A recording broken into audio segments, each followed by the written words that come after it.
Welcome back, everyone. Today's topic about the pyramids. The pyramids of Giza are one of the structures that have puzzled scientists and researchers for centuries, especially the Great Pyramid, the Pyramid of Khufu, which consists of 2,300,000 stones. These stones are very heavy, to the point that the weight of one stone exceeds 70 tons. At the same time, the pyramid is very high, about 147.5 meters.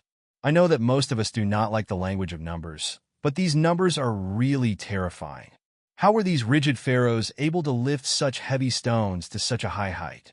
This task is difficult for us in the current era, even with the presence of technology, equipment, and modern construction methods. How could people from more than 4,000 years ago, they did not have technology, equipment, or anything? All they had was a set of simple metal tools and some wood. The strangest thing about all of this is how these people were able to fix the stones of the pyramid on top of each other without any cement or adhesives. The answer to this question is one of two things. God forbid. These people are either scared or they were able to come up with a specific method of construction that does not require modern technology or complex tools, but a very simple method that is so simple that it did not occur to anyone.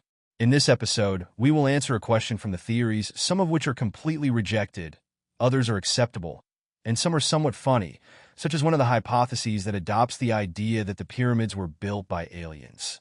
Yes, exactly that. Although the subject seems funny to some, there are actually a number of studies and researches on this subject, and a large number of people believe with complete faith that aliens built the pyramids. But of course, the talk is not logical at all, and is just a hypothesis, nothing more. In the minds of some people, it is their belief that the pharaohs were giants and their bodies were long, something like giants, and therefore it was easy for giant people like these to lift stones with their hands and move them from one place to another, and they built the pyramid quite simply. Of course, this talk is also incorrect about the pharaohs. They were not giants or anything, and their heights were generally very normal. This is proven by the fact that the bodies of the pharaohs' mummies that are in museums are not huge or anything, but they are the size of any other human being. Also, if we look at their coffins that are in the tombs and museums or even inside the pyramids themselves, we will find that the sizes of the coffins are very normal and not huge or anything. Therefore, the pharaohs' bodies were like ours, but without the pot belly. The traditional story of how the pharaohs built the pyramids, which they told us when we were young, is that they transported these stones from southern Egypt and brought them to the current site of the pyramid, and they transported 2 million stones weighing tons during this enormous distance. Finally, they built an earthen barrier around the pyramid, and then they pulled the stones on it on a cylindrical wooden pulley and tightened them with ropes, and thus the pyramids were built. Although the story passed us by briefly, we need to stop at it for a while. First, scientifically, in order for this method to be implemented, this earthen barrier must be reinforced concrete, because an earthen barrier cannot bear the weight of 70 tons moving on it, because it will simply hit and collapse. Also, the wooden pulley will not bear these loads, and we need at least very strong steel wheels, because we are talking about a stone weighing 70 tons. Therefore, the method of the wooden pulley and the earthen barrier is illogical. Even if we assume that they implemented this method in the size of the earthen barrier that he is telling us about, it must be 10 times larger than the size of the pyramid. And the thinkers say that building this giant earthen barrier and building these huge roads around the pyramid and then removing them would have no effect after that. This in itself is an achievement that surpasses the achievement of the pyramid itself. And scientifically, it is impossible to remove the barrier and these giant roads without leaving any trace of them. And we haven't actually found any trace of them until today, and this makes the whole story incorrect. Some of the hypotheses that have recently emerged in an attempt to support the previous theory are that some researchers have guessed that the pharaohs, while pulling the stones on top of the wooden cows, were sprinkling water on them, which would facilitate the movement of the pulleys and would reduce the force they needed to move these stones by almost half. As for the point that says how the pharaohs moved 2 million huge stones from southern Egypt to its current location in Giza, the researchers go back to the point that the desert area in which the pyramid is located was a river area, and there were multiple channels and branches of the Nile River, and thus they moved these stones by water.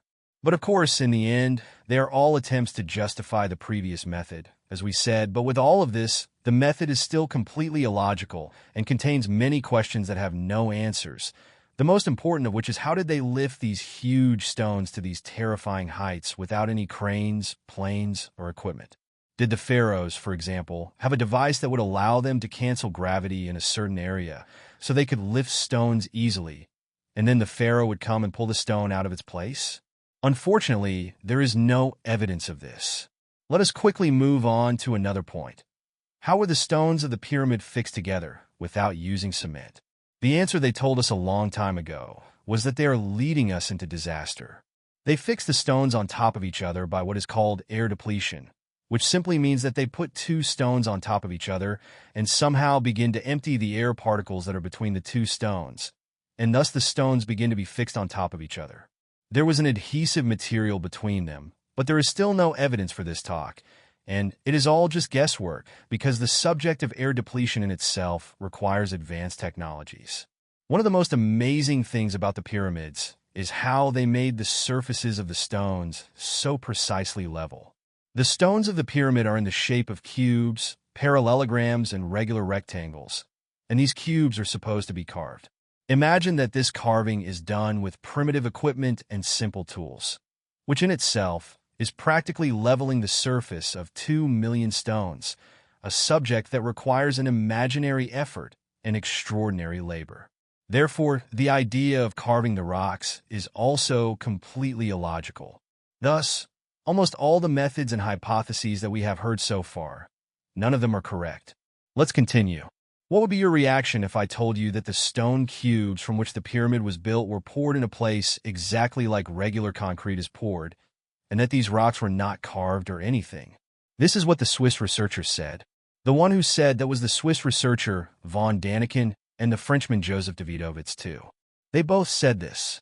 The pharaohs at that time knew how to make a certain mixture that would be an artificial rock that was harder than the concrete we use today. This mixture consisted of clay and some chemicals that were heated. When this mixture dries, it looks exactly like natural rock and can last for thousands of years. Imagine that by using this easy method, we will solve all the problems that we faced with all the hypotheses before it. We will no longer need to cut and carve rocks with high precision. We will not need to transport rocks to enormous distances. We will not need to lift rocks This to is all something this new, great right? height. Okay, how did these scientists come up with this theory, and where did this topic begin? The beginning was that there was a group of scientists searching for a secret room inside the pyramid, and they exposed the entire pyramid to a group of rays. And suddenly they noticed that the devices were giving them conflicting and illogical results, even though the devices were fine and had no malfunction.